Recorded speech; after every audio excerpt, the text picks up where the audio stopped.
All right, we're recording, Andy. Yay. We'd like to call the Finance Committee of October 27, 2023 to order at 1 p.m. And thank everybody for being here.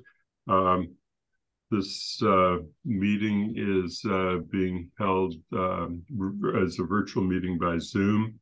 Members of the public have access to the meeting by Zoom, and but everybody should be advised that this meeting is being recorded both for sound and for visual, so that everybody should be aware of that.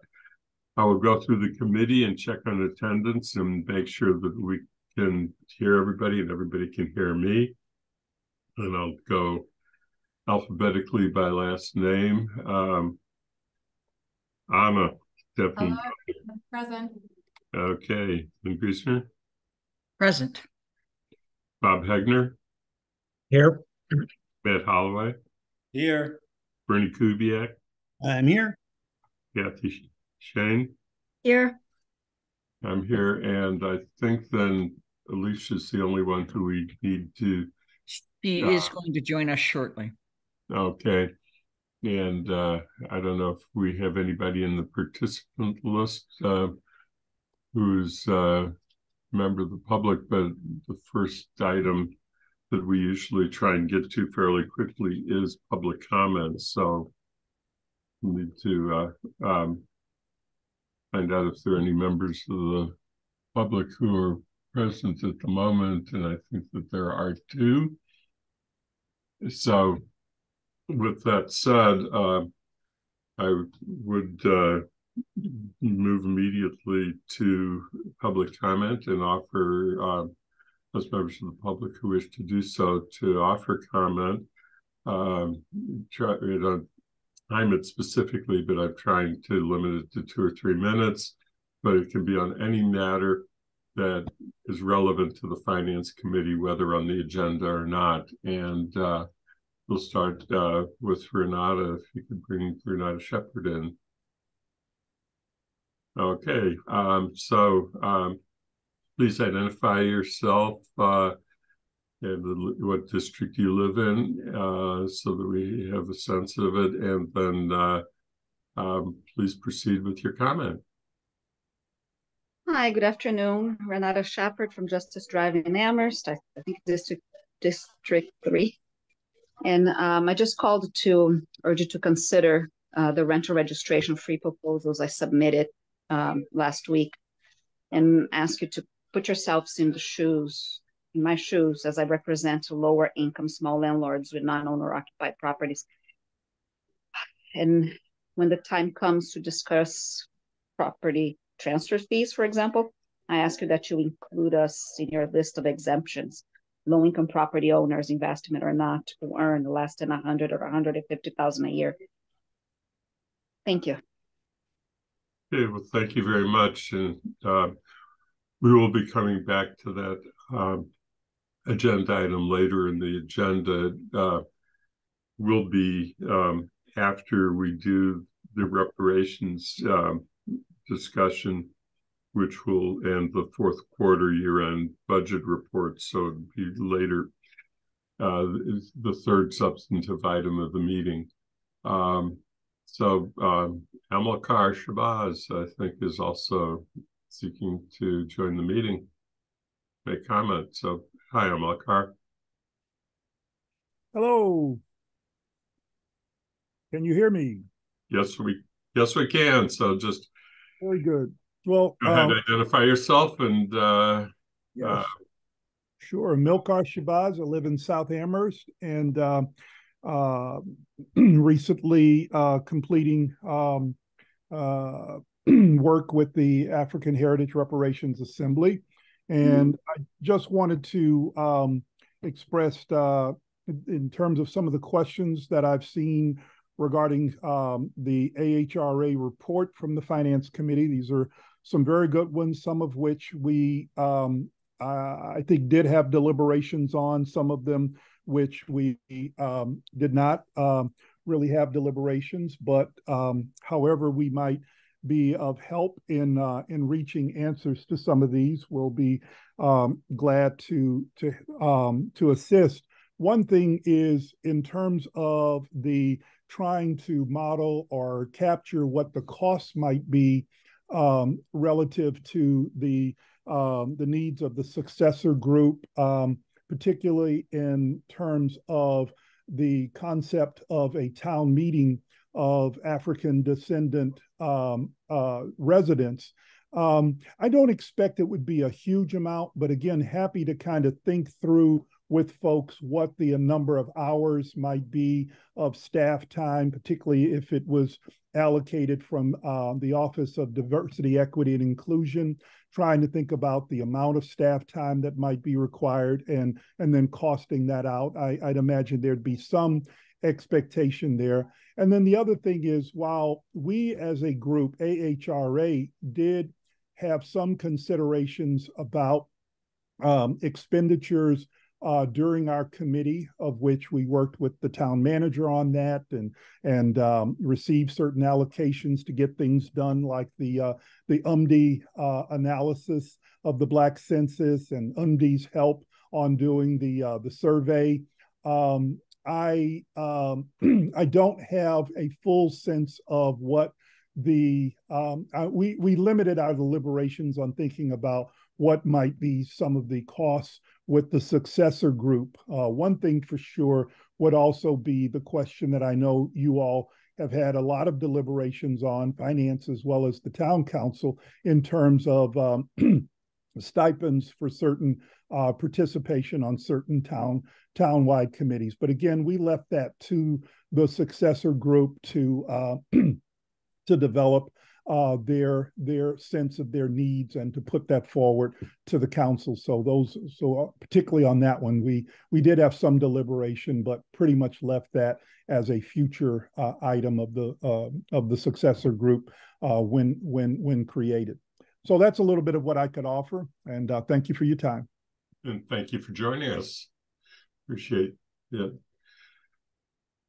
So I don't think there's any other requests for public comment. So I think that we can move forward to the agenda. I know that we have time constraints. I believe that there are a couple members of the committee who've indicated that they have hard stops of 2:00 for one and 3:00 for several others. So we are trying to be very efficient about the meeting. I want to start with the fourth quarter year-end report, and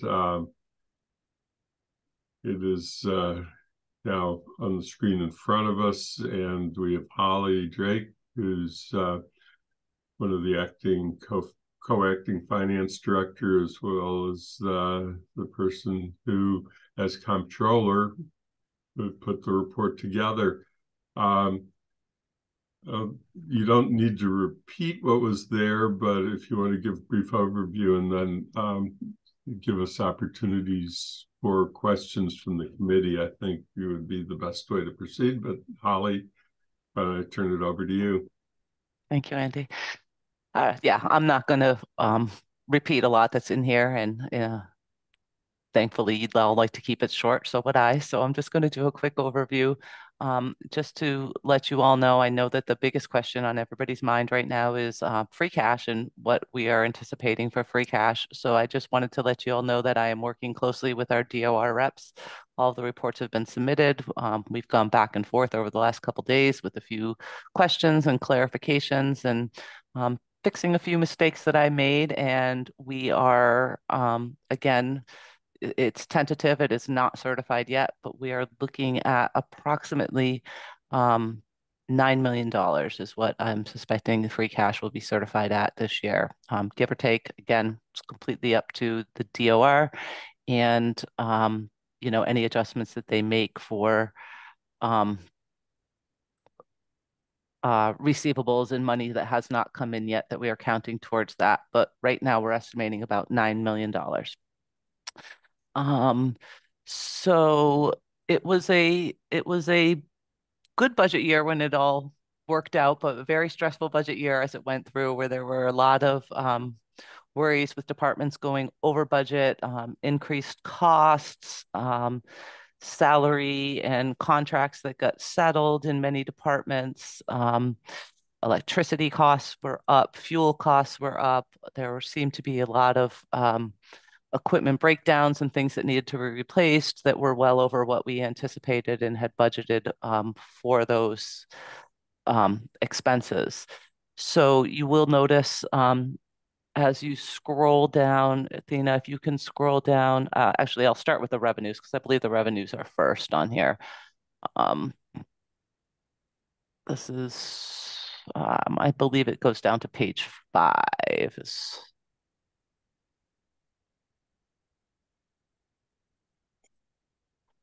Revenues came in better than expected in many places, most especially, and thanks to our great treasurer and collector's office, interest income came in well over budget due to some great rates this year.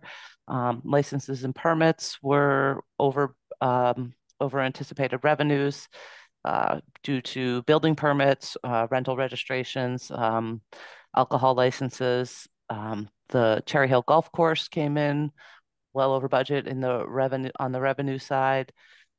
Your miscellaneous non-recurring shows on here $338,000 revenue surplus. That's due to partially the opioid settlement funds as well as the Amherst College contribution was greater than anticipated when we worked those estimates out. Motor vehicle excise was up, other department revenue. There's several factors there, but one of the main factors there was we were finally able to close out the Health Claims Trust Fund and return the town's portion of that had been sitting in a special revenue fund waiting to be closed out. So there's $135,000 that was returned to the town from the closeout of the Health Claims Trust Fund finally. Sewer, water, revenues came in greater than budgeted, which was really good because the expenditure side was very, very tight. So we will be adding to free cash in all of the enterprise funds. Solid waste fund was increased. Revenue was increased as well. A lot of that is due to the rental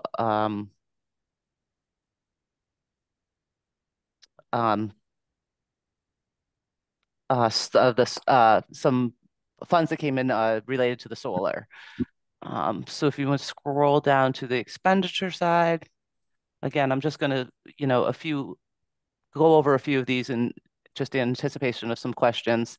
One of the big ones there in the police facility is over budget by $72,000. That was a large portion of that, $40,000 to $50,000, is attributed to a catastrophic repair to the AC system, and the cost of Freon is through the roof with this economy right now, and it needed a very, very large dose of Freon to get that back up and running after a repair. The Public Works mostly is related to salaries in several departments, as well as increased costs of fuel, increased costs of equipment, increased costs of electricity. Then let's see, Cherry Hills overage is mostly related to some equipment maintenance and irrigation issues, things that needed to be repaired that were breaking down, and those costs are increasing, as well as the increased cost of cart rentals. The golf carts were replaced a couple years ago, and the rental fee was almost, I would guess, close to double what it had been previously with the older carts, and that has not been adjusted for in their budget yet. We need to really, in our FY25 budget process, look at some of these departments very closely that have been going over the past couple of years and making sure that we're adjusting their budgets appropriately to make up for that. So let's see.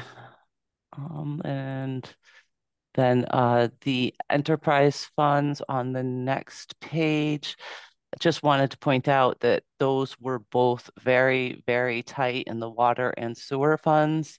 You will notice on the sewer fund, the interfund transfer, the indirect costs that the sewer fund pays back to the general fund had to be reduced by $100,000 in order to ensure that we stayed within our budget. And then there in the water fund, the same thing with the interfund transfers of $95,000. We had to basically return a capital item that they were planning to set aside in order to balance that fund out as well. So between the enterprise funds in the sewer fund, there was a lot of additional overtime this year, electricity increases, increases to the sludge removal, various equipment breakdowns and pumps and things that needed to be replaced, and those costs are just going up. In the water department, it was basically the same thing, electricity costs, equipment breakdowns, and the cost of chemicals to treat our water. A lot of those costs have gone up significantly in the past 2 years, especially since COVID. There's been some issues with getting some chemicals, pricing and availability of those, but the pricing has gone up considerably on some of that stuff. The following pages just do a recap of the general fund, and at the top is the revenues, at the bottom is the expenditures. Holly, can we pause just really quick to confirm Alicia can hear and be heard? She just joined. Yep. Hi everyone, can you hear me? Yes. Yes, thank you. So this is just the year-end snapshot of the general fund. You see that our revenues came in better than expected, and our expenditures, we spent less than budgeted, and that's exactly the way that we would like it to work. And it actually worked out pretty well. Even though some departments were overspent, there were lots of savings in other places. So those departments that were overspent, we were well aware of that. Sean had worked closely with folks and, given them permission to continue spending. We were on top of it. It was certainly all known. So if you scroll down, this is the sewer fund. And, again, revenues came in better than expected. Expenditures were very close, would have been overspent had we not reduced the indirect cost by $100,000. Scroll down to the water. Same thing with the water. The water revenue came in a little bit better than expected as well, which was great. And same thing with the expenditures. The expenditures were very close. Had we not basically returned or canceled one of those capital line items that they were looking to spend, we would have been overspent in this area as well. We're going to have to really look closely at water and sewer, especially with some of the big capital expenses that will be coming in the coming years. Scroll down. This is the solid waste fund and just a summary of their year end. Again, revenues came in better than expected, and expenses were pretty tight there as well. We just made it. Let's scroll down to parking. This is a snapshot of parking for year end. The revenues, again, slightly over. It was pretty close, but our expenditures were lower than budgeted, so that's a good sign as well. Basically, the only source of revenue in the transportation fund is from, writing of tickets and late fines. So let's see, we can scroll here. And these are just, basically like a 3-year, 4-year look back on the different revenues and how they've been faring. I'm not going to really go into anything here unless people have specific questions. So I think I'll leave it at that and just open it up for questions. Hopefully everybody had time to look at the report. I apologize, it was a little bit later than expected. But thank you to Sonia Aldrich for helping me out with that, and Paul for reviewing and going over it as well. No, thank you. And I suggest that we try and divide the questions into two segments, and because there's might be questions about free cash. I will have one question about, general question about free cash. Let's hold them and talk about budget, the budget report as far as revenue and expenses compared. And so I'll try and get those questions first and then come to the free cash questions afterwards. Bernie. Unmute. Yeah, I gotta find a little button here. Well, there's a couple of obvious questions, and the obvious questions is indirect costs got indirect payments back to the general fund got reduced by $100,000, and there was a capital project that was eliminated. So what's the impacts there? I mean, where did the $100,000 get made up? Was that because of savings in other departments? So we could just say, oh, well, $100,000 towards operations can just go away. And what's the impact of canceling a planned purchase? Presumably the purchase was because it was needed. Something was going to get fixed, replaced, added. So what's the impact there? Yeah, I mean the water and sewer funds are going to be an ongoing concern. I think just given rates, given costs, given aging equipment, we've had some sewer overflows. We have Fearing Brook contributing, which is Amherst's underground river, contributing contamination to the Fort River. So there's a lot of work there to be done. So what do we lose with how's $100,000 made up, and what capital project was canceled, and what's the impact of that? So the capital project in water was just every year they vote anywhere from $100,000 to $200,000 just for system improvements, so that when say a pump breaks down or some of those larger repairs that the operating budget can't handle, they'll take them out of. It's more of a generic. Generic's not the right word. It's more of a sort of catch-all distribution and treatment capital item that would cover some of those larger costs. So if how do I want to explain it? So if a pump breaks down at the water treatment plant and it's going to cost $50,000 to repair it, it then can become a capital expense because it's projected to last 15 years. So it wasn't a specific item. It was more of those unforeseen larger repairs that would happen. So that it wasn't like this wouldn't be purchased. It was more of let's pray nothing big breaks down this fiscal year. Yeah. One of my favorite pet phrases is deferred maintenance means broken. So we lost something. Yes. We lost something. And again with the $100,000 that was headed for the. So the indirect costs come from there's sort of a large calculation that happens every year in order to sort of estimate the town manager's time and my time and the collector's office time and everybody's work that goes towards the enterprise funds. So, I mean, unfortunately, the sewer fund couldn't make it. And we had, luckily, plenty of revenue in other areas that exceeded. So that was a choice that we made to reduce it here.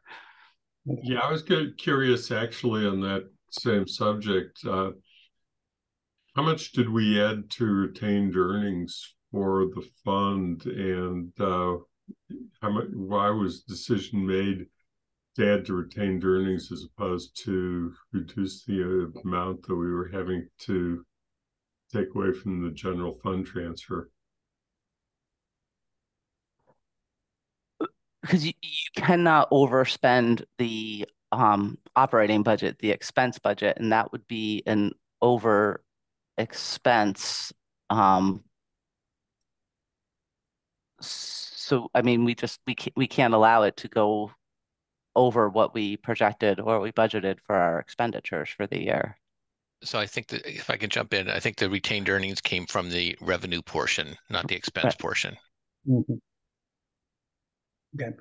So if revenue exceeds the budgeted amount, that goes to retained earnings. But if expenses come in higher than budgeted, we don't have a process to amend the budget to reduce. I think we could come back to the council and amend the budget, but it wasn't, $100,000 wasn't that much. I think that to feel like that was a important thing to do. And we've done this previously during the pandemic. We did reduce the contributions from the revenues funds to the general fund, recognizing the impact on the general fund, but knowing that we had to hold the our enterprise funds solid. Okay. Bernie, do you have all your questions? Yeah, thank you. Okay. Kathy. Hey, Bernie actually asked my first question, but I did want to just follow up on, and then I have a couple others. So at this point, each of those funds to varying degrees generated more in revenue than they spent. That goes into whatever you call it, the reserves. So I don't need the number right now, but maybe in the future or maybe next time to get a sense of where the reserves stand in each of those as we're looking forward, because that also will give us a sense for the upcoming operating budgets as we look forward. I mean, you may need to go up on them, Paul, or Holly, because of the experience with supply costs. But you've got a bit of a buffer that's been built up by this year because of the way you handled it. So it's more of a request to see where those, once you close this out, to see because my understanding of the enterprise funds, I might be wrong, is once we've generated revenue in there, they stay in the enterprise fund, and it goes into the savings account for the layperson way of thinking that is there to pay interest, debt, capital, and a variety of others. So it's a looking future. So on the transportation fund, when we increase the fee that you pay to get a resident parking permit, does all of that money go into the transportation fund? So I was just trying to figure out where that revenue line is. I didn't see it in words, so I was thinking maybe it's in, because transportation's got traffic tickets, coinage operated, the parking things. So it's a question, Holly. We did a fairly significant increase, and one of the concerns was, would people drop off and just not buy the permits? And Sean did an allowance for maybe it's I won't use an economist term, maybe it's elastic and you go up on the price and there are fewer purchased, but we particularly went up on those that didn't have their cars registered in Amherst. It was a substantial increase. So again, if you don't have that answer right now, I just was curious on what that line item looks like. And then So parking, I'm just looking it up very quickly here. So parking permit fees were between the various categories, because we have them broken out by employees and employers and town residents. So in total, we were about $11,000 over budget in the permit section of, and those do stay in the transportation fund. Okay, so that you answered so we were good on our projections and as a revenue source, because it used to generate a deficit. Then I think my last question is Cherry Hill. When I looked up at the revenue line, it's up a lot. Expenses were also up, but I think it's generating a surplus if I looked at it. And so I was just, am I looking at it wrong, because in the words you talked about it still not, but it would be good news if it's breaking even. And so that's what I was just trying to figure out when I looked at, because revenues were coming in at 304,000 and expenses with the higher expense line, it was either 240 or 268. I couldn't quite figure out that piece, but in either case, it looked like we're breaking even on it. So it was a question on a pretty small item in the budget. And then I have one more that's not in this. Yeah. Okay, so I was going to just go back for 1 second and answer your question on the free cash for the enterprise funds as well. So I do have figures and I can get those to you for what last year's free cash was certified at. And then I'll very shortly hopefully know what this year's free cash will be certified at, or retained earnings in the enterprise funds is what it's called. I'll have that answer very shortly. Again, that's right now in the same process as the general fund free cash certification. And just to jump in there, the council reviews those retained earnings when you're setting the water and sewer rates, and that's all laid out during that memo. Yeah, and I did. It was just kind of a sense, because some of this is good, you know, even though expenses were up, so were revenues. So some of this is a good news story. Yeah. So on Cherry Hill, if you look at the straight numbers, it seems like it did generate a surplus this year. But the hard part and the confusing part with Cherry Hill is it's run on a fiscal year versus a calendar year and a season. So it's sort of hard to compare apples to apples there, because it's a different time frame. So we could have a really great fall and a really great spring, and that's in one fiscal year, and then we have a terrible fall the next year. So the fiscal year numbers, if you just pull them out, they did generate a surplus. But what's not shown there is benefits are not charged directly to the Cherry Hill line item. So all of the benefits costs for the employees at Cherry Hill are elsewhere in the budget, as well as capital items. Capital items are elsewhere in the budget. So if you start to add in employee benefits, capital costs, then those numbers would change, and it may not have been as good of a story as it looks right here on paper. Okay, if that makes sense. Yeah, it does. It's a bigger picture. I mean, benefit costs aren't charged to any of our line items. I mean, they're not that big. Correct. One of my surprise learnings my first year as a counselor. Where are they? So my last question is, Paul, you've got a wage. We know we're under market on some of our wages, and you've been out with a wage and salary survey. And so so some of what we're seeing on the expense lines on operating costs may be change if we try to do something about that. And are we going to get, you can't tell me answers to this now, Holly, but I'm just wondering on the expense line, will we have a sense of the potential impact of that as we start to look at next year's budget? Yeah. So all of our union contracts are now settled. I signed the last one yesterday. So we have all, and we get to start fire in a couple months. It doesn't end, but that's incredibly good news. Kudos to our HR department for bringing them home, and thank you to the employees who helped negotiate them successfully. So that's all good news. The wage and compensation study that you referenced is for the non-union employees. That has not been completed. They're in the final stages of that. And I have not seen what the impact of the numbers on that are yet, but that would be something that would be implemented in this fiscal year, and we'd have to manage that through the existing appropriation, or if we feel like we can't, we'd have to come back to the council for an additional appropriation. Okay. And can I just follow on that, Andy? If there are the one I heard was potentially a slot that is now in a union contract, but the top step of it is low compared to the rest of the market on a few, and I'm thinking of an inspector, a senior inspector. If you have to at some point rethink job titles and they become in or out of a unit, is that all within one fiscal year also, as you as the manager trying to figure out how we staff critical positions? Yeah.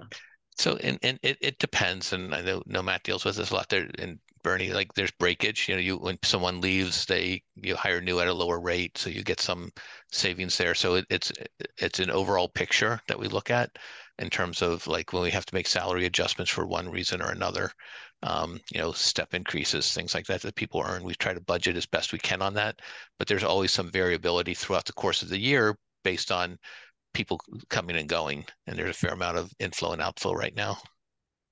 Yeah, I guess I was asking if the top of the scale is too low in some of our unit within the top of the, that we just can't get somebody and we've got a vacancy. It's becoming more and more frequent that's the case. If you talk to employees, all of our salaries are too low. That's why we do I don't want to. I'm not opening, but I think any employee here would raise their hand and say yes. But I think when it becomes a challenge in terms of filling the position, then if it's a unionized position, it's a little more complicated versus a non-unionized position. Yeah. Okay. Thank you. So Bob? Yeah, Bernie and Kathy asked a lot of the questions I was going to ask. I just want to drill down a little bit on the revenues. We had more, almost $483,000 in additional revenue, unanticipated revenue in licenses permits. We had about 410 in motor vehicle excise, and then about 345 in property taxes. Are these kind of the new reality? Are these sort of one-off things that just happened last year? Or does this indicate that we're going to be generating these kinds of revenues going forward? So I would say a bit of both. There are, we still have been estimating fairly conservatively on our revenues as we come out of COVID. Most are back up to sort of the pre-COVID level, but like licenses and permits, you really sort of never know. We don't want to increase because Amherst College put in a $100 million building and generated a gigantic permit this year. That may not happen again next year. So we're very conservative with the sort of economic growth revenues because we really don't know.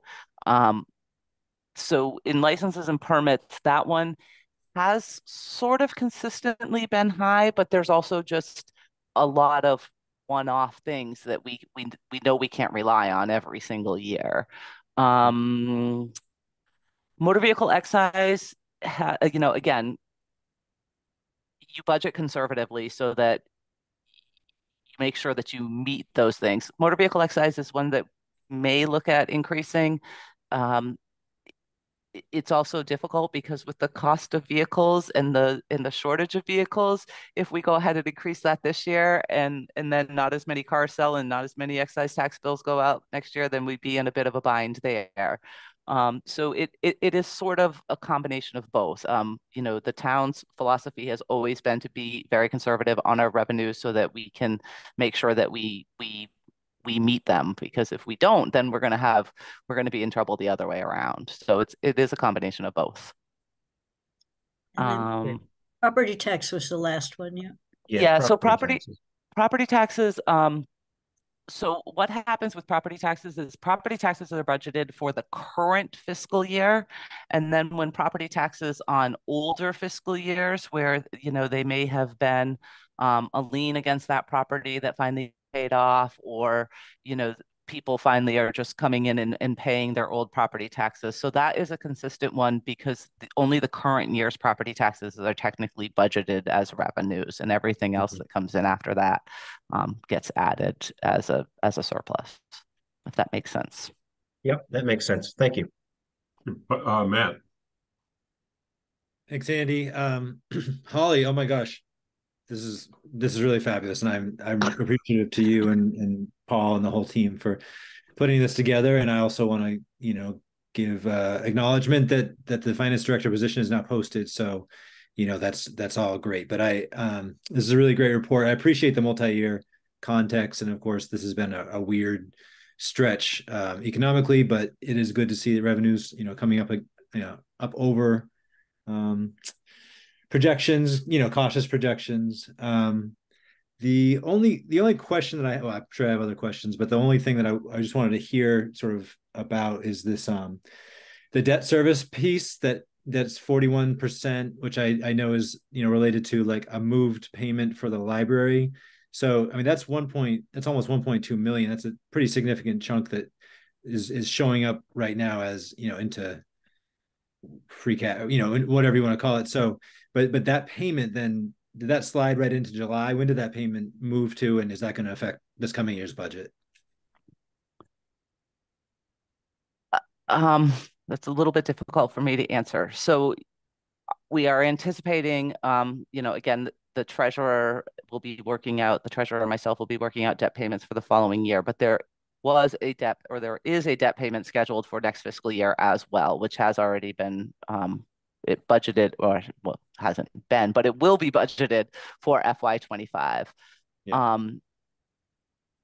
The library just simply was not ready. They haven't started yet. We make guesses, and it would have been, a year and a half ago at this time of what our next step payments would be. And, they anticipated that the project would be started and so it will just simply fall to free cash. And then, be definitely the next year's debt payment is already anticipated.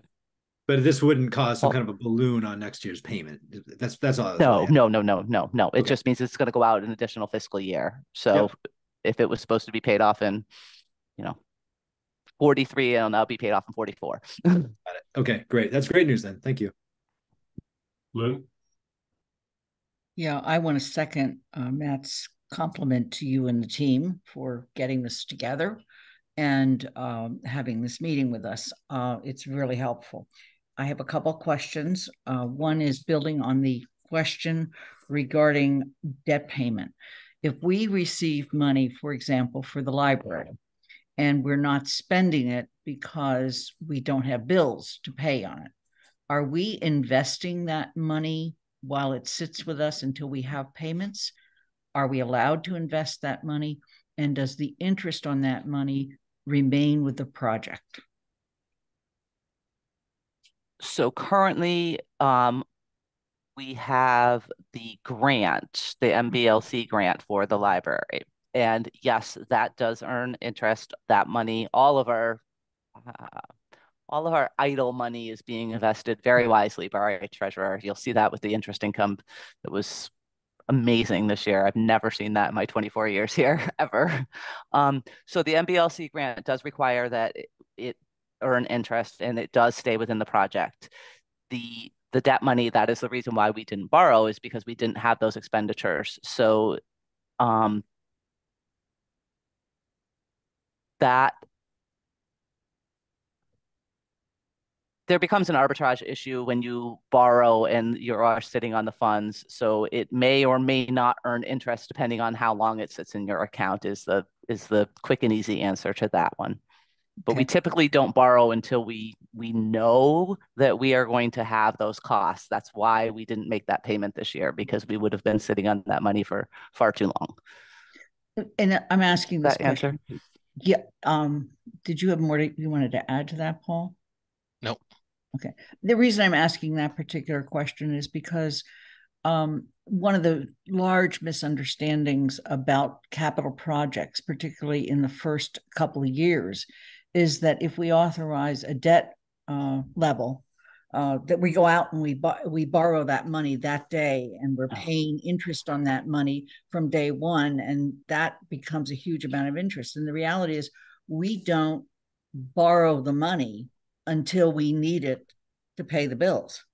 That is correct. And meantime, we're getting money that we're earning the expected or some level of interest on, making sure we're not committing arbitrage.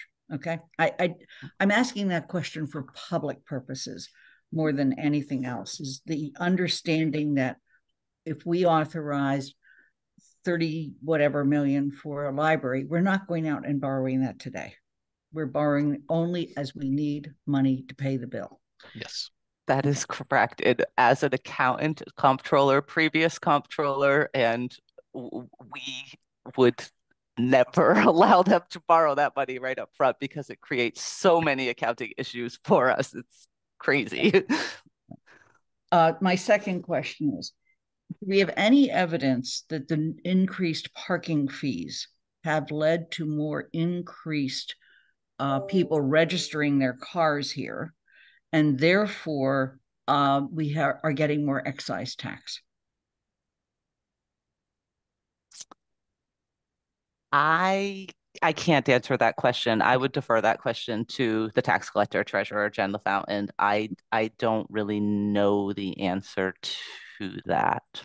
It's at one point when we were having the discussion about the increased fee for cars not registered here versus whatever, that was a factor that was discussed. And it was only as of July 1, I believe, that was put in effect. So we're even looking not at we're only looking at a small period.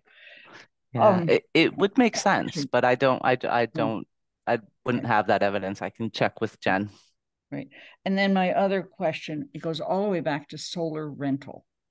Maybe somebody can remember, when did we turn the switch on for the solar on the landfill?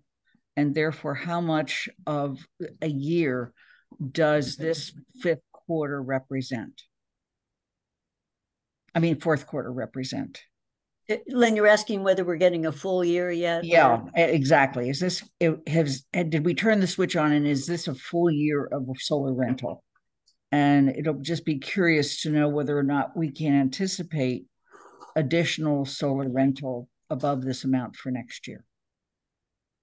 I can do a quick peek at that. Paul, do you know off the top of your head when don't. We'd have to look started? that up. Yeah.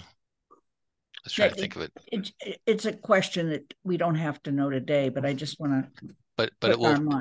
So when we do projections, revenue projections, we will annualize it if it's not a full year anyway. So yeah, okay. And then I would like to go back on the issue of the opioid settlement amount and ask how much was that settlement amount. Maybe I know, maybe I was told and I just don't remember.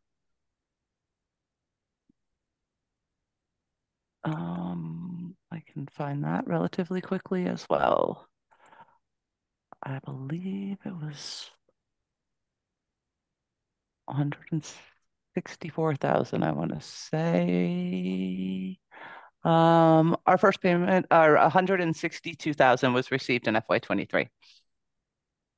And how many more payments on that will we get? I believe it is 20 years. Yeah. I believe it's 20 years. And that money has to be, so that money is going to be similar to what we've been doing with the cannabis impact fees, the cannabis fees. It has to be designated. So that will be one of those things that will have to fall to free cash, and that we will likely then appropriate it to a separate fund. So it's easier for us to keep track of that in subsequent fiscal years. 20 years of fees coming in and trying to manually sort of account for them is going to be difficult. So this will be one that you will likely see coming up as a transfer from free cash into a special revenue fund to set them aside and make sure that we're spending them and holding them appropriately. And if you could just remind me, if somebody can remember, what are we allowed to spend that money on? I was going to guess. We can send you. So there's a lot of workshops and stuff like that about how to manage the money and also how to expend the money. So all the cities and towns who are getting it are going through the same thing. Okay. I can follow up with what they can spend it on. But we can only spend it on what the state says we can spend it on. What the settlement allows us to, yes. The settlement allows. Thank you very much. I think that's all my questions. Except for the free cash, and I was waiting. Yeah, now we want to go back to his question, and I guess I'll start it out with: do you have a calculation on that $9 million figure as to where it takes free cash total and how much above 5% of the general fund revenue we are, which is the policy benchmark. I have not looked at that yet because I don't have a solid number. I haven't calculated that. I apologize. You might want to come back to that at the next finance committee meeting rather than continue it on. Lynn, you have a question? Muted. Hold on. I'm trying to figure out how you get to 9 million. I only see 5.7. So again, it's a complete estimate at this point, but basically the way that the free cash works, and I still recall, I have a funny story. One of the very first sort of accountant conferences I went to, they're like talked about free cash and how to calculate it and how confusing it was. And they're like, and it's not cash and it's not free. And it's total misconception. So what it is it's basically, it's our undesignated fund balance. So basically what you have to do is, if our last year's free cash was $8 million and we spent 3 million of it, or we spent 5 million of it, we still have 3 million that is undesignated and that is just a fund balance. So it gets added to that. So the 9 million is going to be the balance of free cash that we haven't used, that we have sitting in our free cash fund, which is non-existent, undesignated fund balance. Then the new approximately $5.7 million will be added to that. Okay. So let me just be clear. I think of it this way. We didn't spend that much. There's amount of money we just didn't spend out of last year's budget. This year, we didn't spend 5.7. Okay. Last year, we didn't spend it. I think it was around 8 million. But we also, in a fund somewhere, is the other 4 million. That's how you're getting to 9 million. Correct. Yes. But the free cash from this year specifically is only 5.7. That will be approximately what the increase to free cash is. The important thing to remember is that there's a free cash balance that we carry all of the time. Right. And so the question is, what happens to that balance? And we have a longstanding policy that goes back to my days on the old finance committee, that if the amount that exceeds 5% of at the time of certification of the general fund revenue, we then transfer to stabilization fund. And so what we're doing is we're adding to an amount that existed. Right. But I just wanted to make sure that people didn't think that somehow or another in this year, we have 9 million unspent money from last fiscal year. It's 5.7 plus what is already in that account. Okay. Correct. That's correct.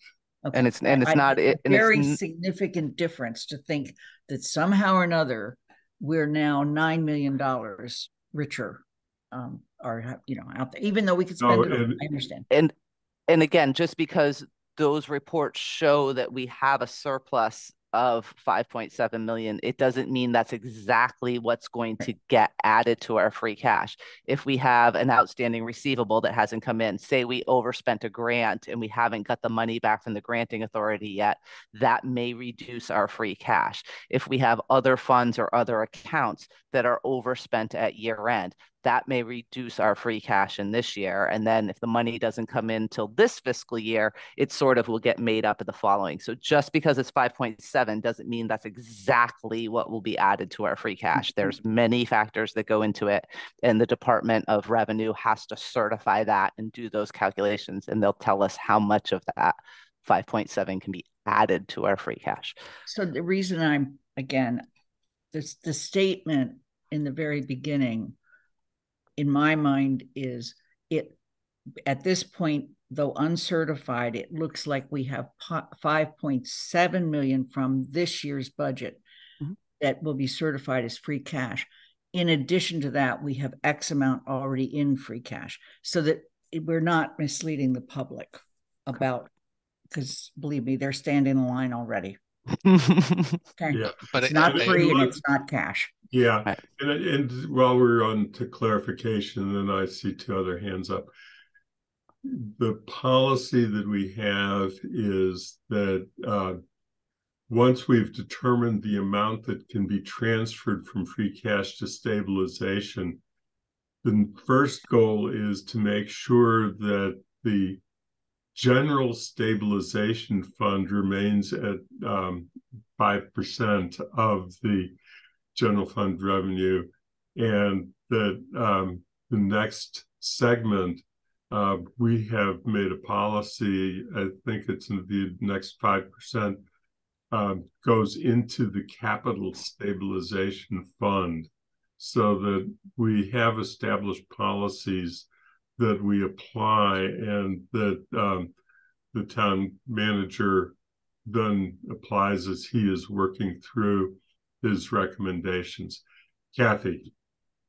Yeah, I just want to just make a quick comment where Lynn talked about 4. If the total is 9, we're talking about 3.3 is sitting there, and the rest to get us back up to 9. I just, remembering the flows over time. So when we get this poll, it would be, as Lynn said, it would be great to have it segmented to how much we generated this year and then what we're carrying.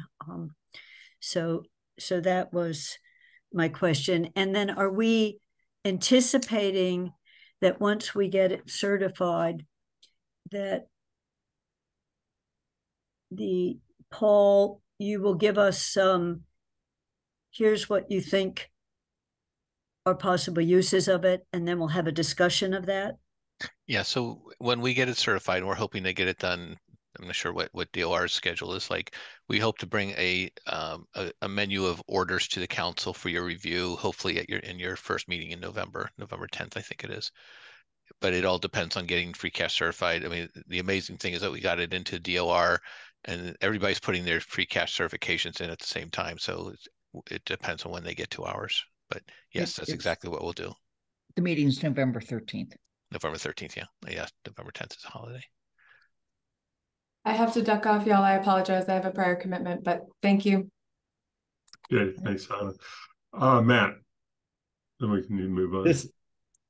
I agree that it'd be helpful to break down, this year's accumulation into free cash. But and this is one last clarifying question on how it's presented, and then I'm sure we can go on. But I just want, do we budget 5% of the annual budget every year to set aside? I mean, is that in the budget book? Is that written? Are we budgeting for free cash? I know we have a policy to stay at 5% in that balance, but that doesn't go into the annual budget, does it? No.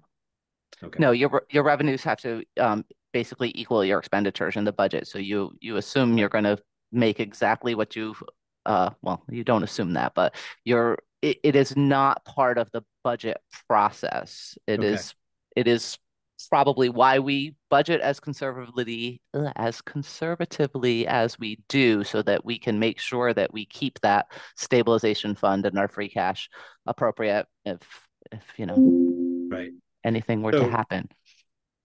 And so as a follow-up, last year's budget was 106 million. So 5% by policy that there is like 5.3 ish, right? And so that's sort of our policy level. Mm-hmm. Thank you. Bernie? Really quickly, the whole thing with free cash is, it's part of it is being as precise as you can when you budget.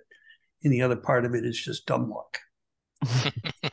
Basically. So let's admit to that. So sometimes you get lucky, sometimes you make your luck, sometimes you get extra lucky. And I think the thing that folks need to remember, that it's not cash and it's not free. It's funds from operations. I think the corporate world calls it. Is that it's not a given. you're not going to see that repeat year to year to year. It's money that's that in a real sense is one time only. So you don't want to look at it and say, well, we can now budget a new program based on what we've made from free cash, because it ain't going to be there next year. It's not a given. Thanks. I mean, you could almost sort of think of it as sort of the balance in your checkbook. After you take all your money in for the year and you send all your money out for the year, what do you have left over? And then I wouldn't want to think of it as the balance left in my checkbook. That's too scary. But then we start at zero again the next fiscal year. We like whatever happened the year before is not really on the books. So then when the next year ends and you have more free cash, it gets sort of added to your checkbook. Yeah. Bernie, but it's not a perfect calculation. I always put it that way because I view free cash as what you pull off of if you have extra expenses, or just what you work with in your checkbook. And the stabilization funds are like your savings accounts, where you put money aside for a specific purpose. And, well, for some of us, free cash is what we find under the couch cushions, So. Well, some people actually are that careless. But anyway, let's go on. Holly, thank you so much for the report. And I think that what we're going to do is turn to next agenda item, which is the reparations report and the continuation of the discussion that we had at the last meeting. And what happened, as you know, at the last meeting, because all of you who were in attendance participated in this, we put together a list of questions that we needed to understand for in order to take on our assignment of giving a recommendation regarding Section 3 of the Reparations Committee report. And so I think that the next logical thing to do is to see if any of those can be addressed immediately, but also to identify what information that we need from our staff to help us to answer the questions. Because if we're going to be asking staff to do calculations for us or do estimates for us, I think that we owe it to them to try and identify that today, so that they can have a week to answer it. So at some point, we may want to put the questions up on the screen, but I'll leave that to the moment to see when it seems appropriate. Kathy. Yeah, Andy, I didn't start out today's meeting for apologizing for missing last week's meeting. So I didn't, I was actually in an emergency room with family members and could not participate. But I had a couple questions I wanted to add to the list. And then I did take time to listen to the Zoom discussion that everyone had. And so I really appreciate that. So I didn't know how you want to work with the 16 that were on the list, and then I had a few others. So it's a question of how you want this process. Let me ask a question then. Does either Lynn or Athena have it in Word to put on the screen, and so that they can add your questions to it, or to the list? And if not, then we'll just get the questions on. We have Michelle sent the list with answers. So do you want to look at that before we add, or? Wherever it makes sense for you that we add them, because in the end we want to we want a comprehensive list. So I'll let you make that call. Athena, if you want me to do that so you can keep taking minutes, et cetera, that's fine, but I'm fine with you doing it too.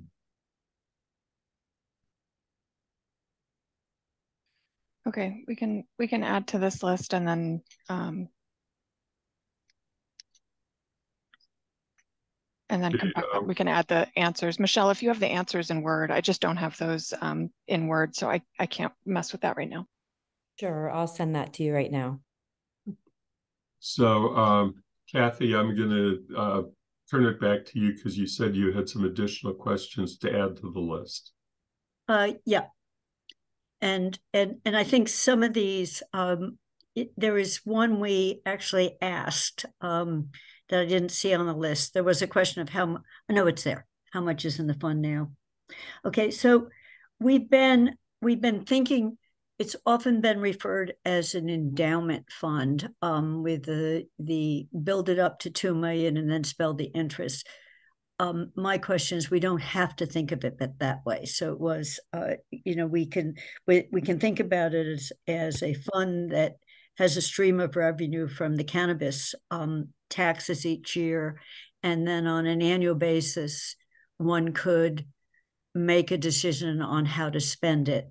And that would be similar to the way CPAC, the Community Preservation Act, works, where there's a source of revenue, and each year the committee is told how much total there is, and there's a decision on they can spend all of it or some of it, and then they can reserve it. So to me, it's a question the council can consider however we originally thought it. So it doesn't seem to me we have to think of it as an endowment fund, and could we think of it differently?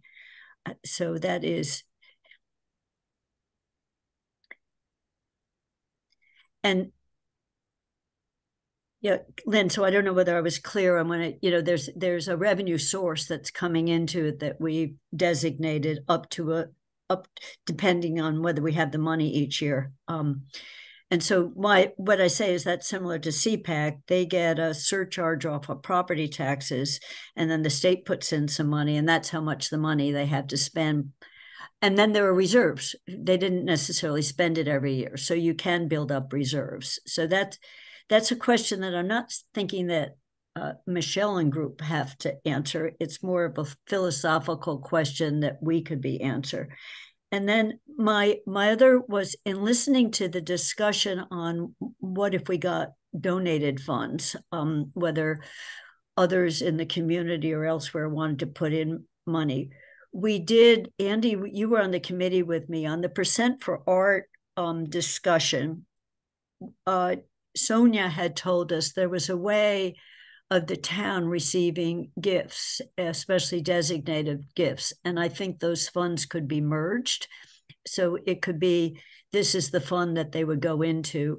So it was just, that was I think Bob Hegner or someone else asked about, charitable donations, but I think there's a mechanism, and that Holly and others may be able to answer that for us, because Sonia had a specific way we could do that if someone wanted to augment the amount that the town was putting aside. And I think those are my main additions to what I thought was a really good list of questions. Okay, well, thank you. So I guess we're then back to where what we were trying to do is to see if there are any proposed answers to questions, which we had some from Michelle, and she provided them just prior to the meeting. So most of us probably did not have a chance to look at it, but thank you, Michelle. And then the second part, after discussing what she is proposing as answers and seeing what, having discussion on that, the next part would be for us to see if there's anything that we need in the way of information from staff that requires investigation that we need to suggest so that we can keep this process moving forward. And I don't know, I guess it's between Michelle and Athena whether there's something available to put on the screen now.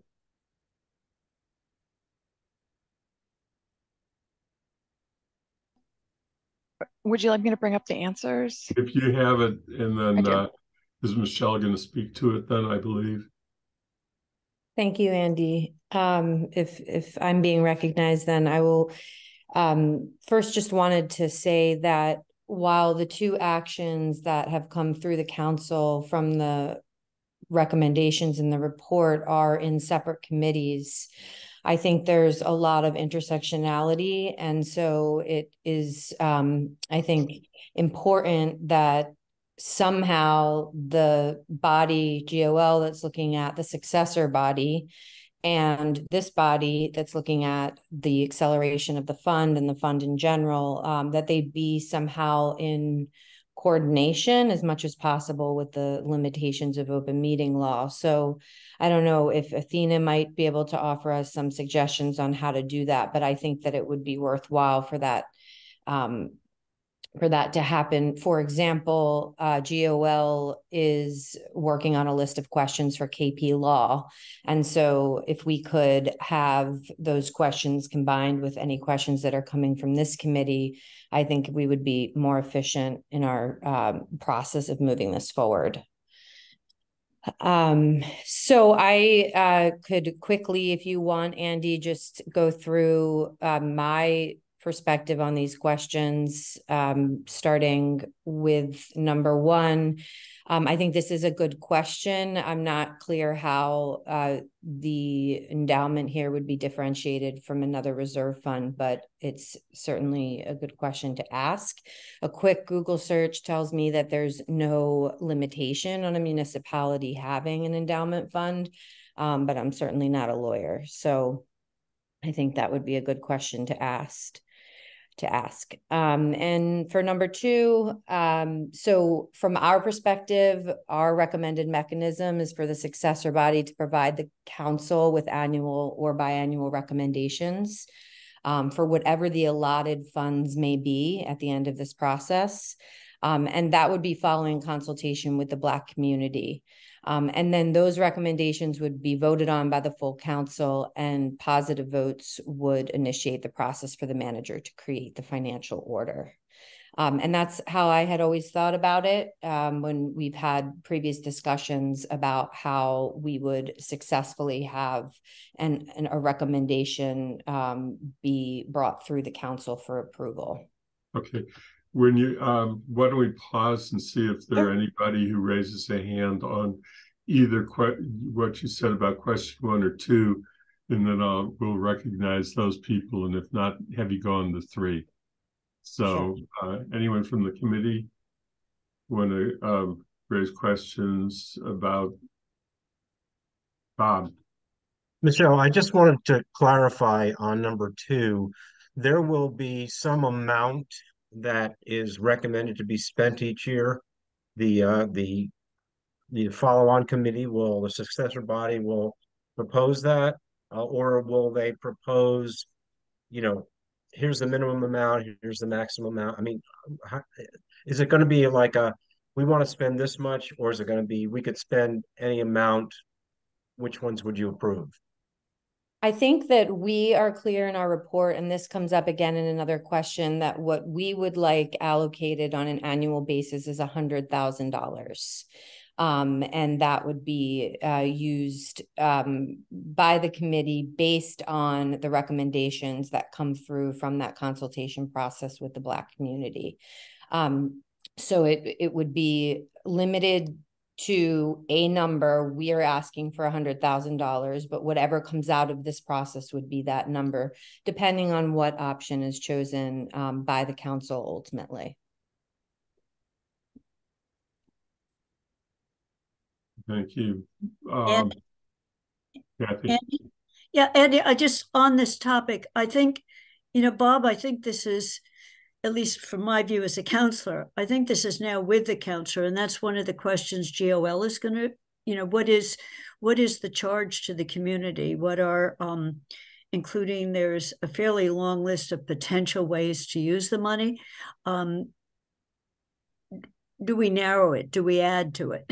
And then some direction on, what you just asked, is it up to a certain amount of money? I think that is still got to, we've received a report with recommendations. Now we have to figure out what the next step is. So I'm just saying, Michelle, I know you're coming back with what the preference would be, but I think this is one of the things now that given that there are several pieces that before the money can be spent. And I agree. I always thought that once those decisions are made, there would be a recommended set of activities each year that would have to be voted on by the council. There'd be some process figuring out what those are, and then it would be brought to the council. Again, similar, I think CPAC is a good model because there's a lot of public process there where the proposals come in, there's discussion of them, the group comes to some consensus, not everything gets funded, but they're working within parameters, so it's not like anything goes, it's a parameter list. So I just wanted to weigh in that some of this is still to be determined, that the, as you said, Michelle, there are two arms of the council. One is GOL looking at what a possible charge is, and we really haven't even had the larger discussion in the council yet, but we've got the financing piece and the process piece. Yeah, and I would just quickly respond. I think Kathy's right. I think this is now with the council. It was not my understanding, however, that GOL would be having any deliberation about the use of funds, rather just setting up the charge as GOL does as a committee. From my perspective, I don't think the council needs to rush into a conversation right now about the use of funds. I think that the recommendations that were brought forward, remember, they were our funding priorities. So of course there could be something different than what we have recommended as a priority, or they could be supported and then some. So there's leeway there. And I think that the successor body, I don't think we can answer all of the questions now. And I think personally, with the little amount of time we have left, that the council spending time, this council spending time deciding the way the funds will be used, when we have these two really specific actions that need to occur, which is approving a successor body and then having some recommendation about the funds so that initiatives can begin, maybe, starting as early as next year. That's when I think those discussions about use of funds will and should appropriately be discussed. And that's my position on that. Okay. Anything else, or can Michelle go on to question 3? Seeing none, Michelle, you're on to question 3. Okay. So this question, it's interesting. And I think it's one of the sort of questions that gets at more of the maybe ethical components of, if that's the right way to say it, of this journey that we've embarked on.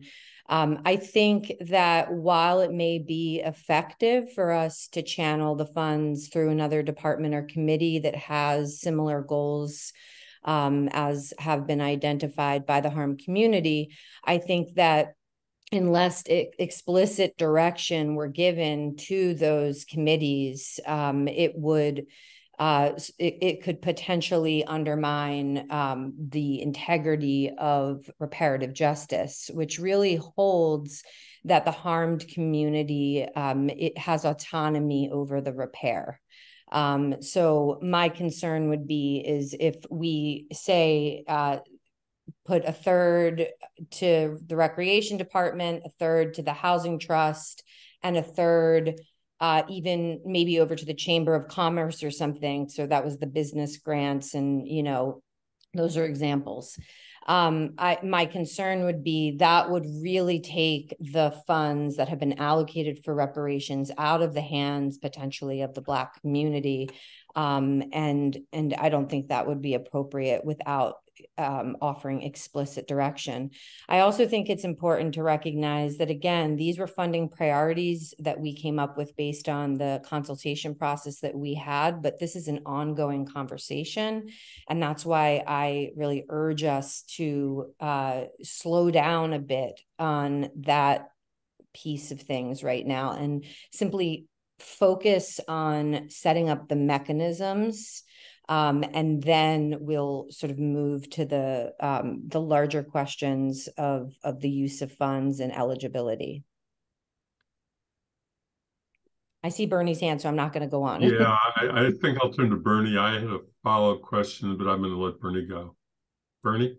Yeah, I think this is how the funds get managed and what who actually manages them is an important question, because we're a town, actually we're a city, and we exist in this mesh of law and regulation, both state and federal.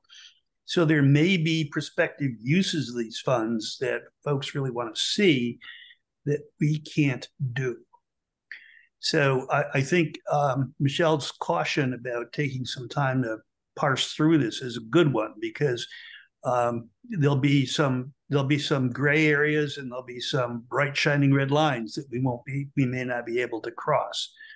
And it's not, I'm not trying to throw sand in the gears here, but it's a concern that if you want to continue this integral reparative justice, it may not be the best thing for the town to actually manage it. Depending on what you want to do. And I think, again, it comes back to the question that got raised earlier as to what the model is going to be. Is it going to be an endowment fund? Is it going to be an ongoing kind of expenditure like community preservation, or some hybrid? So there's a bunch of stuff that has to be worked through here. The other thing that I'm afraid of, frankly, is it's popping up elsewhere, and there's no reason why it can't pop up here, where public entities are being challenged in court for directing programs or funds towards a particular group of people. And some of those challenges have been successful. And not that we should necessarily not do something because we might get sued. That would sort of paralyze us. But I think we should keep in mind to find the most resilient way to set up a body to use this money. Yeah, I mean, I guess that what I had been thinking about was asking Paul to participate to the extent that he feels that he can at this point, as to where we might go for advice on this particular question, because we don't really, that I can think of, have programs where we are using general fund revenue and delegating it to some other entity to manage the expenditure of those revenues without it going through some fairly strict process that involves an agreement and a department oversight, the appropriate department overseeing the funds. And whether we need to have some kind of advice from somewhere, whether it be from the KP Law or it be from Markham, our CPA firm, or whoever might be appropriate to provide us advice on that subject. Paul, you have any thoughts on it? Sure. So, I mean, these are still taxpayer funds that we have to use in the public interest in the way we identify it, and we have to comply with all the laws of the Commonwealth in terms of procurement and everything like that. So, and we have funds that are set up to accommodate some of these types of things. KP Law has done a lot of research. Michelle was kind enough to include their opinion in the report for the reparation. We've had lots of conversations with them. They're ready to dig into this more. It's a cutting edge thing. No other community is doing it. So for some of their younger attorneys, they get sort of jazzed up about looking into this. They get excited about it. So I think there's the KP Law portion. There's clearly our accountants would have to weigh in, and then we'd probably talk with the Department of Revenue as well, just to make sure. I mean, we if we're going to start spending money in a certain way, we have to make sure we're doing it right. Bernie? Real quick, folks, because if you've seen town XYZ in East Oshkosh and off in Ohio has done something, doesn't mean it can happen here. Cities and towns in Massachusetts are much more restricted than cities and towns in other states. So, we really have to look for models that we can enact here in Massachusetts, and pointing to Evanston or somewhere else may be inspirational or aspirational, but it doesn't necessarily mean it can happen here. It's just a caution. There's nothing else on question 3. I don't see any additional hands going up, and thank you, Paul. I don't see any hands going up, so then I'll turn it back over to Michelle about question 4. Sure. And I just want to also quickly agree with what Bernie said and say, I think even we can learn from, for example, the pitfalls that Evanston has had, and we should, that's what sort of part of taking this on, is that we're paying attention to what's going on and then of course, considering our own particular state and community. Number 4, it's not a long answer. I wasn't really understanding the question because we have already committed to dedicated funds for reparations. So maybe it's just that I don't understand the way finance works well enough, but I didn't understand the question in terms of balancing the budget if we already have dedicated funds. So that may be better for somebody else to answer. And I have to, as I've said to you before, and the committee knows, questions 1 to 6 actually came from other counselors, not members of the committee. So I can't turn to a member of the committee and say, why did you ask that? Because this was not asked by a member of the committee. Yeah. I didn't attempt to answer number 5, because I think that, again, I'm not sure that this question needs to be answered at the moment, before we have set up the mechanisms.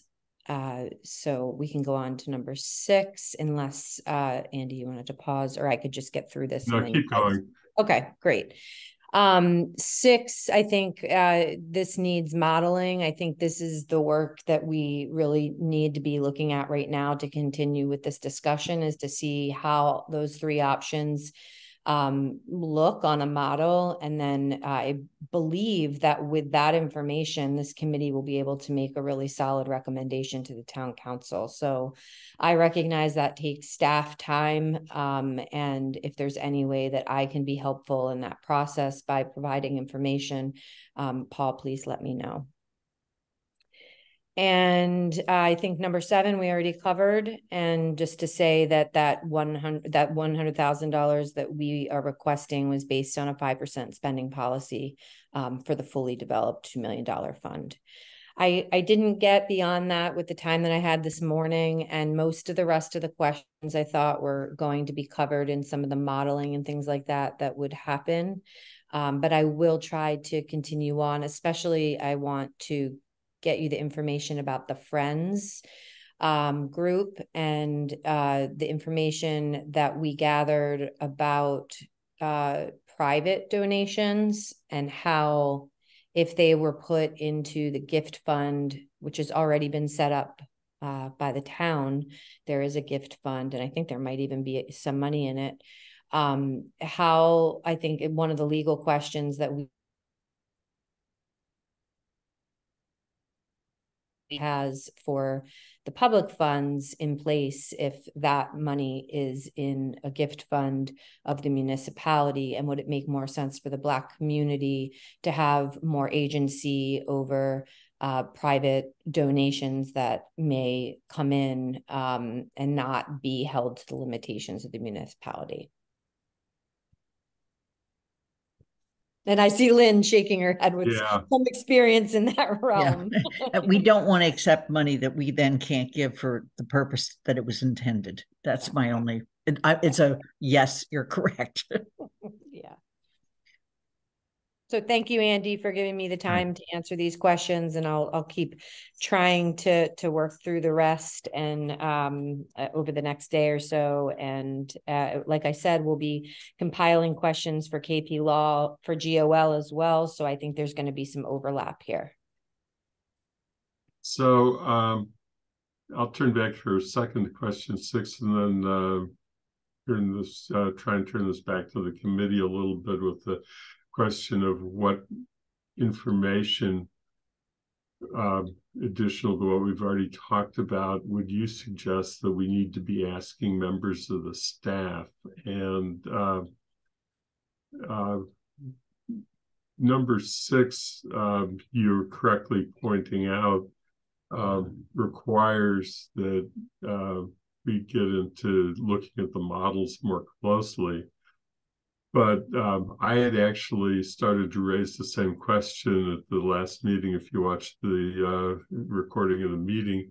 And then Lynn said, hey, that one was already asked. And then I said, oh, yeah, it was already asked.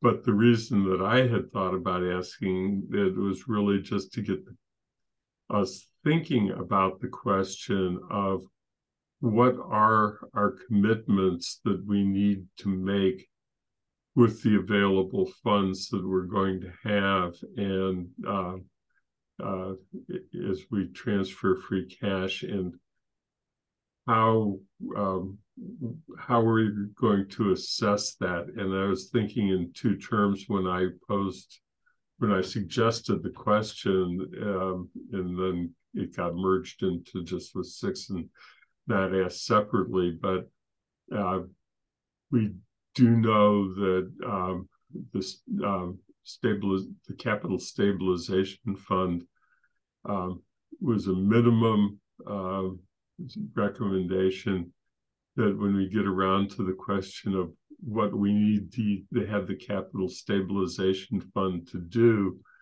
is an entirely different question, because Sean had suggested that we think about making the 4 project plan work by trying to use stabilization fund money directly to fund the fire station, and but there's also, we know, a tremendous amount of work to be done by streets and sidewalks, or at least those of us that are pounding the streets and talking to residents heavily in advance of November 7th are certainly hearing that. So that was why I had posed that question. So I do think that we need to think about whether Paul and Holly can sort of go back and think about how to analyze that piece of it as we look at the models. And now I'm going to turn it to Kathy. Yeah, and I totally agree with that, Andy. And you know, in both in the models and when sitting on the Joint Capital Planning Committee, the other, aside from the fire station, we have a DPW building that, from everything we're being told, we need to move sooner rather than later on some decisions on where to put it and how to build it.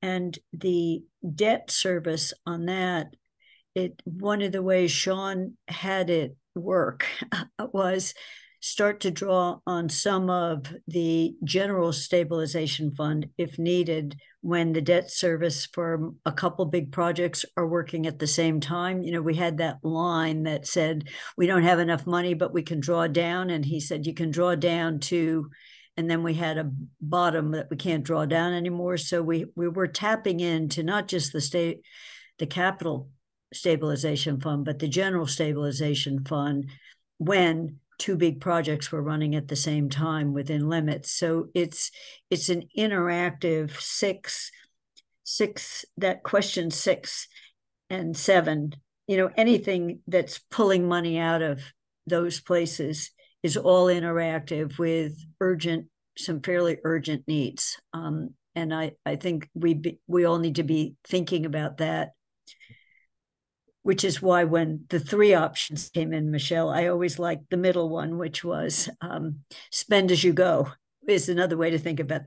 Money comes in and you spend some of it and you just don't accumulate it as fast, but you're not taking it out of other pots where we need it. And so I just think that those bigger questions, my initial reaction is we're so tightly budgeted that I can't see it happening, but whatever way we can be more informed on that would be great. You know, because some of the you know, I don't think we even have on the list some of the things. Lynn and I, we were at the trivia night last night, and we're sitting under the hole in the middle school auditorium where the water is coming through the roof. You know, this is, you know, these aren't just in, you know, maybe in the future it's you can see there's a hole right above our heads where it wasn't raining, so we didn't get wet, but you could definitely see that this roof needed some help. So I just want to be really careful about the funds we've built up, because we draw on them with a capital allocation, but we don't have a lot of bandwidth to grow on them for big capital allocations without pulling on some of those monies. That's it. Matt. Thanks, Andy. And thank you, Michelle. I honestly, when we were writing these questions last meeting, I anticipated town staff would be answering these questions. I didn't mean to put this onto Michelle and the AHRA because, you know, as Kathy said, I mean, I don't really think that we have any feasible mechanism other than spend as you go. I don't know if that's the term, but that's a pretty good version of what B is. And I think that's exactly within the mandate. You know, it's kind of it follows the original recommendation, which is to, you know, add cannabis funds every year, that, you know, which I think we all have a pretty clear commitment to that at this point. And then obviously, you know, or at least to me, obviously, you know, there's an urgency around starting to utilize some of those funds sooner than, you know, 10 years out. I completely am sympathetic to that. You know, I was also the one that wrote the question about what would the implications be on the other accounts if we, you know, drew those down to try to start drawing interest. I don't think any of that feels safe to me for a lot of the reasons that Kathy said, but I don't think so personally, you know, I think that option B is going to be my recommended option as well. However, to do diligence on that, I need to see the modeling of sort of how much can we give the successor body to spend on an annual basis, you know, and there may be a compromise in terms of, you know, walking our way up to an annual $100,000 to spend, you know, because if it's going to be, oh, and I'm sorry, we haven't heard how much is in the account right now. I have that question was on the list. I thought we would have. Yeah, I have that number right here. Actually, yeah. I just looked at it.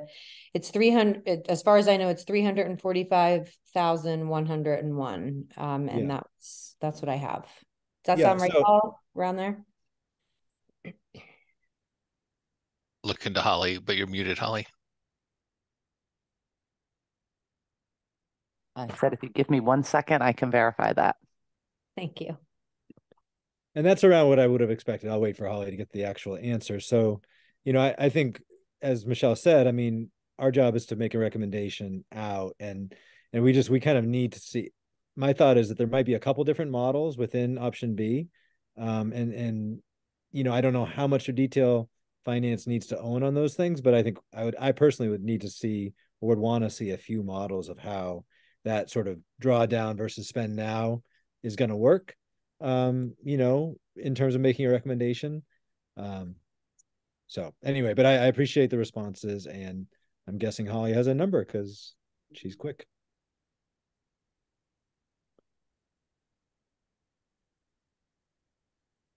If Holly needs a minute longer to look for it, why don't we see Lynn? Let's start asking what you were going to ask.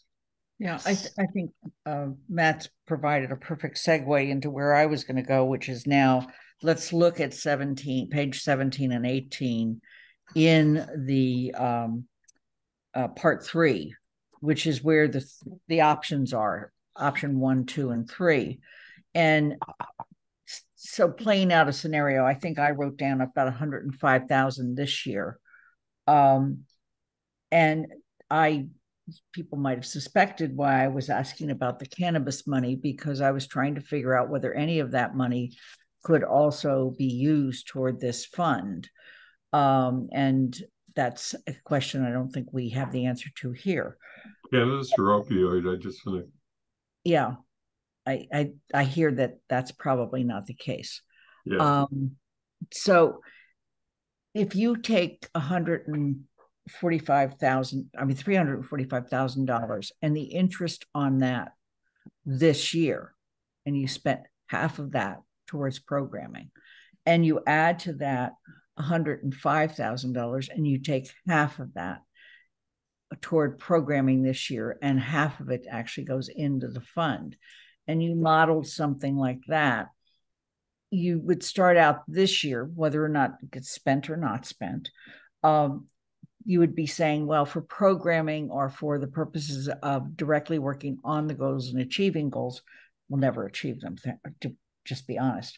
You would say, well, then we have somewhere maybe around $60,000 this year for programming. Or as Michelle said in one of her things, you could do it by every 2 years or something like that, which means you'd have more. I think what I'm hearing, and I think, Matt, you were saying this too, and that is that the recommendation is to figure out a way to start doing some things rather than just accumulating a fund. And yet I absolutely am hearing what Kathy's saying. If she didn't say it, I would. I don't need to say it. We have all these other demands on our funds that we have to pay attention to. So I'm trying to figure out how to do something that allows the recommendations of AHRA to begin to happen financially.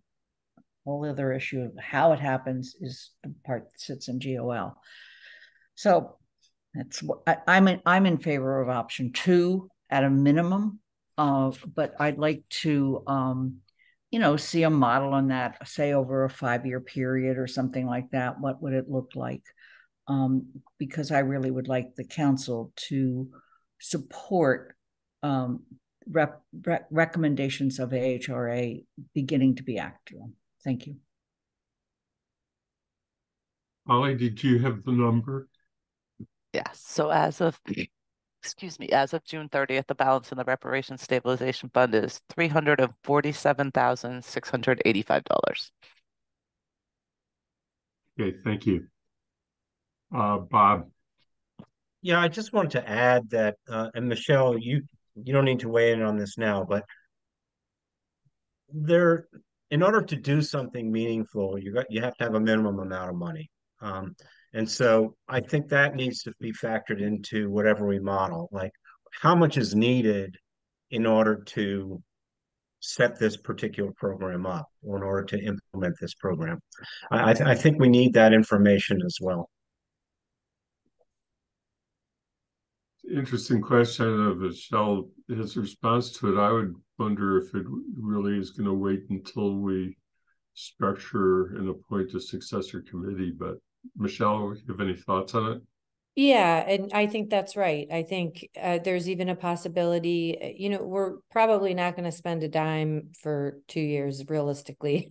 Once we get, we've got to get things set up, we got to get mechanisms in place, we've got to continue educating the community. I mean, there's still work that we're doing. And so I think that giving some guidance now in this council that the next council can feel, have some solidity around is important, and that successor body has that. But that number may be more, it may be determined that it is more to be meaningful or less to be meaningful. It may from year to year change depending on the needs of the community.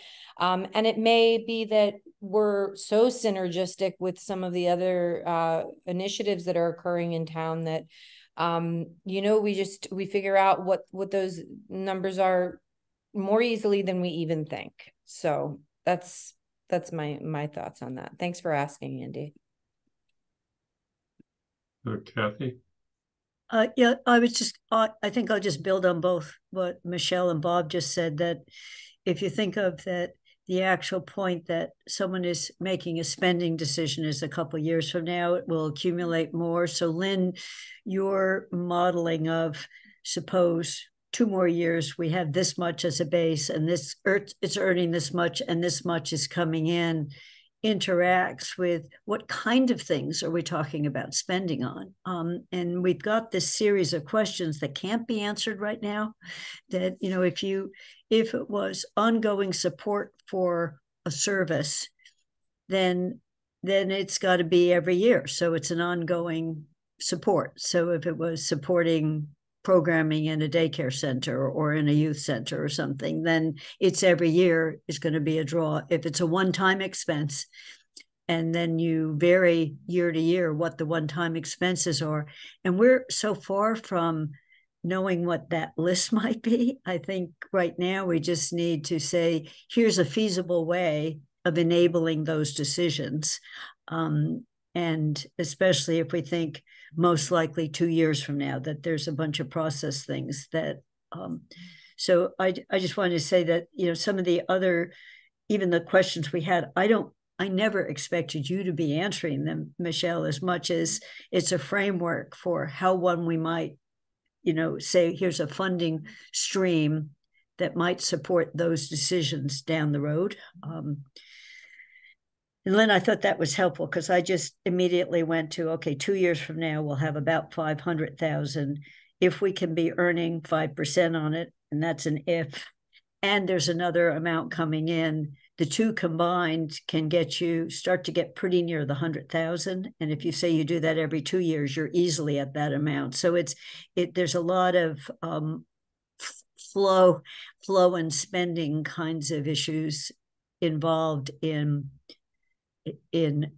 not thinking of don't spend any of it for 10 years or don't spend any of it for 15 years. There's a lot of flexibility. Alicia? Thank you, Andy. And so I hear what Kathy's saying, but I'm sort of thinking about it on the flip side, in that if we want the community to be able to plan sufficiently and give us like more specifics, then we need to have the money be filling out sooner rather than later, and so that they can know what amount of money annually they will be dealing with. And planning processes take a while.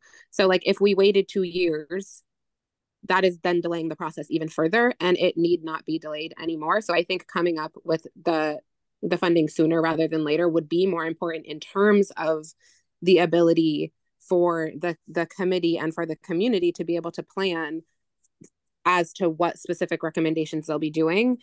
Because like Kathy said, like we could have ongoing recommendations, we could have one-time recommendations, but in order for them to even make those recommendations, they need to know how much money they'll be getting on an annual basis. And so I think having the money sooner would work in their benefit. Thank you. Andy, could I just quickly respond to Alicia? Would that be okay? Sure, go ahead. Very quick. Yeah, I want to support what Alicia is saying. I agree. I think that determining how much the allocation will be is part of this process that we're working on right now. And I agree that having a sense of what that number is then allows the community to think about what sorts of recommendations make sense within the context of that. Thank you. So my observation, and I saw your hand up, so if you're coming back, that's okay. What Alicia has just raised, and we had Michelle's comment on, kind of balances out against the other side of the coin, is if we're going to accelerate additions, what's the consequence, which was really what question I think it was 5 was about, what is the consequence, and what are the choices we're making to accelerate, to allow us to accelerate? And I think we're going to have to grapple with that question as we go forward. But I want to try and summarize it and bring it to a close, unless somebody else has something they want to say first. Seeing not anything right now. And I think that we've identified some initial questions about question 3, for example, which is the one on how we can spend funds, how to manage the funds, manage expenditures, and what needs to be done through the town and what can be done through another mechanism. And we said that that we needed advice on, and that we were going to look to staff to figure out where to get that advice from, and talk about KP Law, CPA firm DOR as being the major sources. We also identified the general question that we wanted staff to identify, of looking at the in particular the capital stabilization fund, and make some analysis of what needs to be expended out of the capital stabilization fund, and what the draws on that are, so that we have that information when we come back to try and pull all of this together.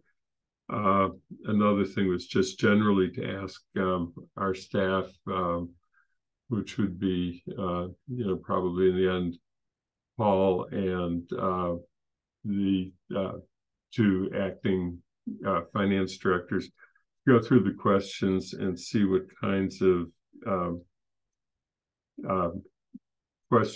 questions that they might propose answers to, and I can be available to assist in that discussion if needed. But that was, I think, the 3rd general suggestion. And with that, we would be beginning to put together a firmer understanding, because I think, as Lynn pointed out, the next step is that we need to take the information that we've then gathered and to get back into the particular assignment, which is section 3 of the report, what our recommendation is. And I think for the most part, it is focused on the options that were presented by the AHRA. The reason that all of section 3 was limited to, was referred, was so that we could talk about other financial matters, like how CPA or just the general other budgets that are available in CDBG fit into the process. And we'll have that's really I think going to be a more straightforward part of what's a pretty complex discussion. So Alicia, you had your hand up.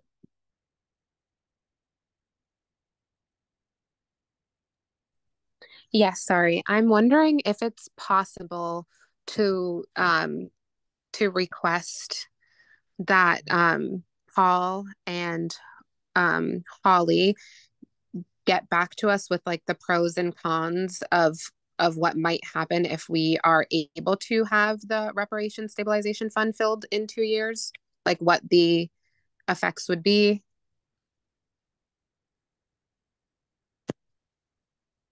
Paul said something.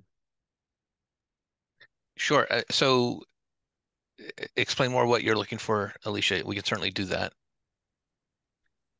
Yeah, I'm just looking to know like the consequences on the budget, on our overall process of how we determine what like the free cash flow is and where those things go, as well as I don't know if this is particularly possible for you and Holly, but as well as the reparations process overall. And you say to have the reparations fund filled, do you mean to get $2 million into the fund in 2 years? Is that what you're saying? Yeah. Okay. Yeah, if we can sort of look at like if it would have an effect on anything, where would those effects be? So if the council, and if it were to benefit anything, where those benefits would be. Okay, so if the council said, hey, we want $2 million in 2 years in the reparations fund, tell us how we can get there and what the impact is. Yeah. Got it. Okay. Kathy, anything else? Because then we need to get on to the next agenda item. I'm okay with the question. I just don't think it's easy to answer without the interaction, Paul, on what happens to spending on DPW, fire station, and other capital needs. So just keeping it within the time limits you can put into it is. It's not a simple question. It's not a simple. Unless you want to make it a simple, like we will not do this because of that, type thing. Yeah, no, so I just think it's more than a simple question. I can do some pros and cons right now, but I can't do them with numbers. Yep. And I would want to do them with numbers. So thanks. I'm giving you permission to take time as needed. Okay. So anything else on reparations that people in the committee wish to raise at this point? And if not, Michelle, thank you so much for being with us today. Thank you for the preparation work you did to help the discussion today by going through the questions and beginning to think them through. It really was very helpful. So appreciate it. Thank you. Thank you. And I just want to say, this is really exciting. It's really amazing to like have us here having these discussions that are taking this idea and really moving it into action. And so I thank all of you for that. And have a great rest of the meeting. Okay, thank you. So I think that the next item on the agenda is the rental registration fee structure, and that's actually going to be the last major item. I don't know if Athena wants to say anything more detail on this at this point, but TSO met last night, and the streetlight policy is essentially moving into a process that will allow the work on it to continue, but to segue into the next council term, and not to try and press it, so that there was no recommendation, therefore, of a policy yet for us to talk about, nor may there be a need to do so for the next this period that we're coming up on, which is the remainder of the current term. Athena, is there anything else you would add to what I just said? It will come to the council. The TSO recommendation was to task the town manager with reviewing the policy and bringing it back to the council in the next year. So there will be a TSO recommendation on the council agenda on the 13th for a vote, but it's not on the final policy, like Andy said. And therefore, there's really nothing that the finance committee can do at this point. So essentially, we're putting it aside and probably turning it into an item for the finance committee carryover memo for what issues we foresee for the next term, because we would be essentially saying when a recommendation comes through a process that would be developed, would be there. So that's why I was wanting to at least clarify that.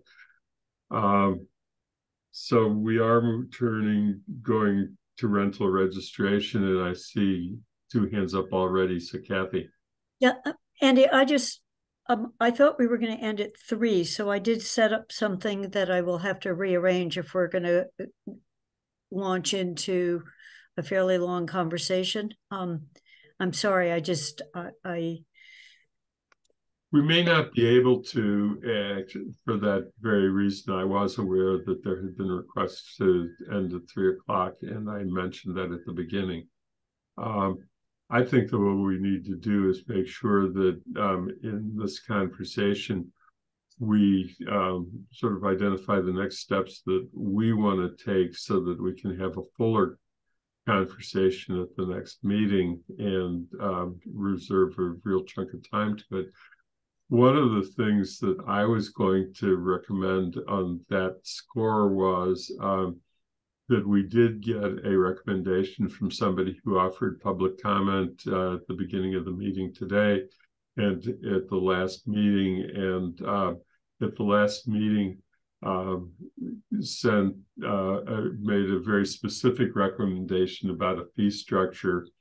And I know that the same person had recommended a fee structure that was different at an earlier time, but we have both of those now as written documents. And I was going to see if either I or somebody else who is familiar with the spreadsheet that CRC was working from can plug those recommended amounts into the spreadsheet to see what it would generate, and against the amount that was anticipated by CRC to be the need in order to support the program that they're recommending. So that was, I guess, the one thing that I wanted to see us move forward to. I'm willing to take a try at it, but I have to, I haven't done it yet, so I don't know if I will be successful. Are there other things that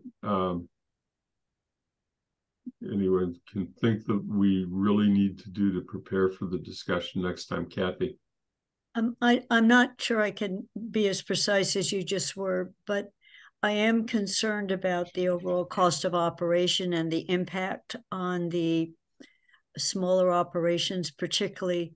I think I said it way back when this all started out as we're pretty sure we've got some properties out there that are problematic, but now we're doing all properties. So I think whatever fees we charge, it's a combination of how often we inspect and how involved the initial permitting in terms of the questionnaire you filled out, and then the ongoing costs of administrating. I think we're generating a surplus right now with the fees we're collecting on that we went up with the permit. So, it's interactive with inspections. We some of that could finance more frequent inspections if the inspector decided to inspect.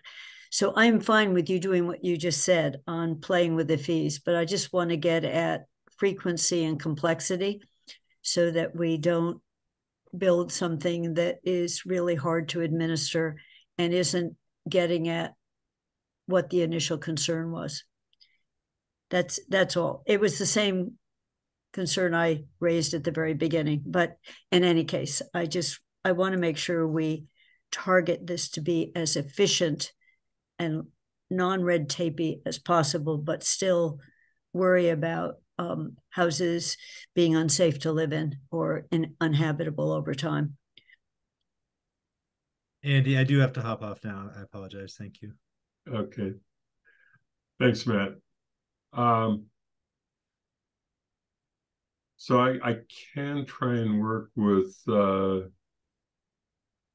and Holly and Mandy, who's not at today's meeting, to try and see what we can do on analyzing the revenue side, which was what I was suggesting. Kathy is talking about also making sure we're looking at the expense side as because in the end, I think with concern that we've heard from many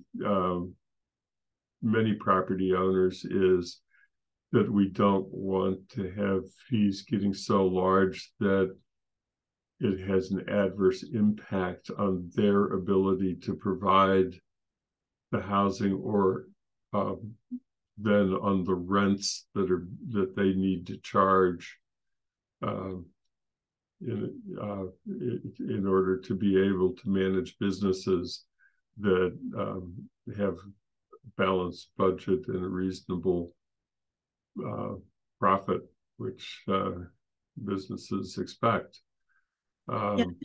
And I would just say, if I had to be really, if it's poorly targeted, so you hit everybody, then you're not necessarily even doing what you set out to do. So that is, I was focused on the expense side and exactly, where we can fine tune, and it's driven by what we say we're going to do on a annual, biannual, 5-year, 10-year cycle. So yes, yes, I agreed with what you said just now, but it's my larger concern. And I watched the federal government try to regulate and states try to regulate nursing homes, and somehow they always miss the bad ones and really put a lot of burden on the good ones. And it was just so poorly targeted that you thought, wait a minute, what are we doing? We're not keeping patients safe, but we're harassing everybody equally.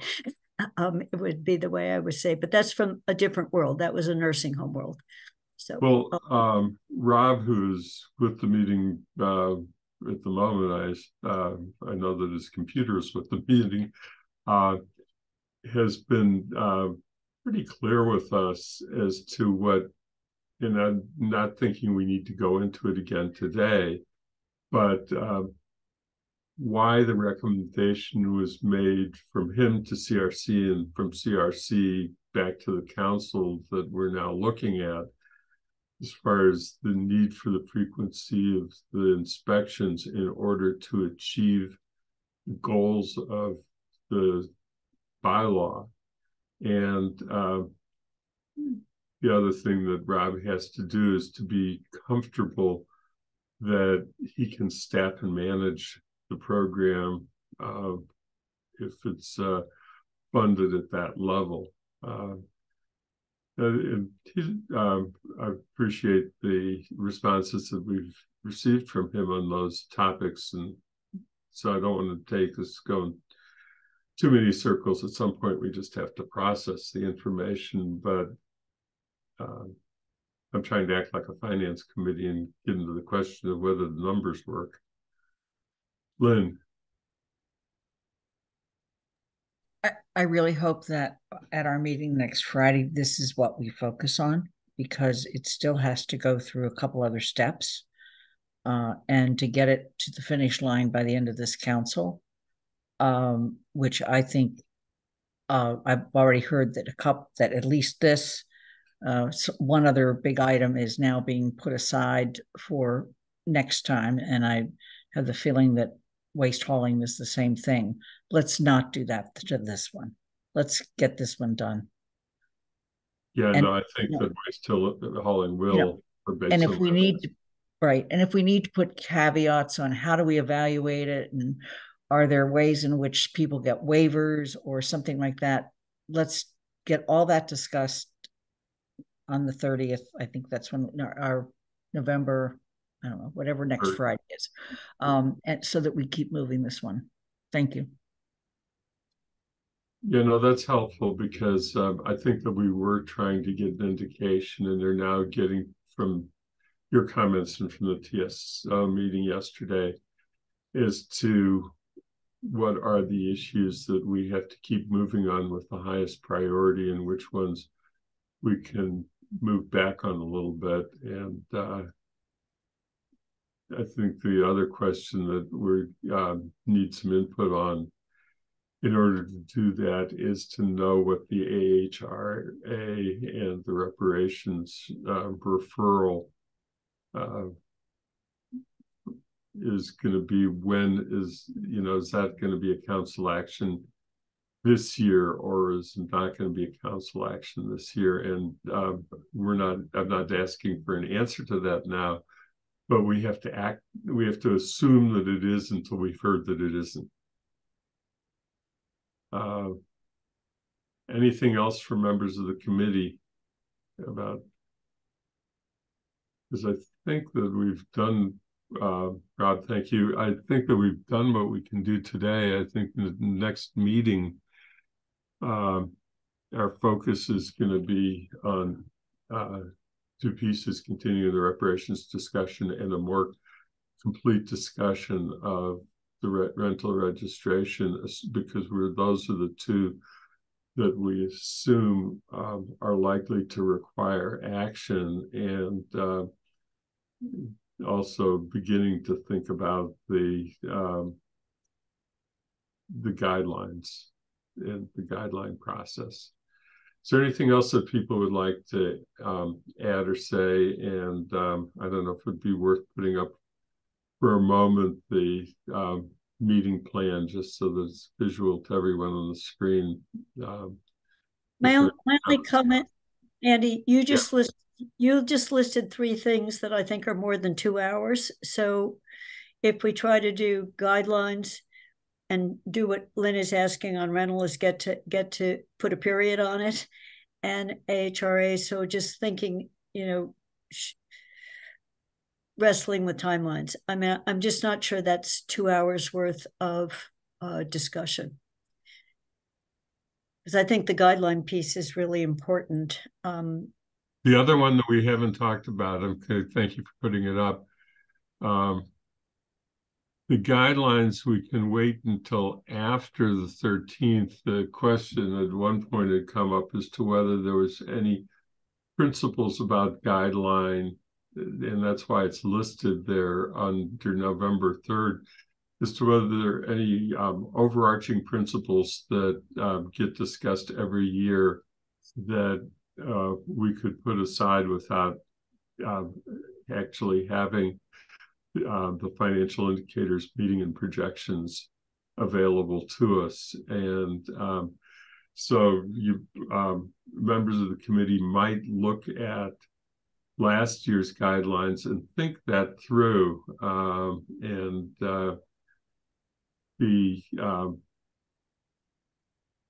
that would be the extent of the discussion if we have time to have it. I think that the other things I would probably include on the agenda, but we know that we need to move forward, keep moving forward on reparations, which actually isn't even, yes, it is, the AHR recommendations isn't there. And the rental registration fees are items that we at this point are assuming we'll need a recommendation this year.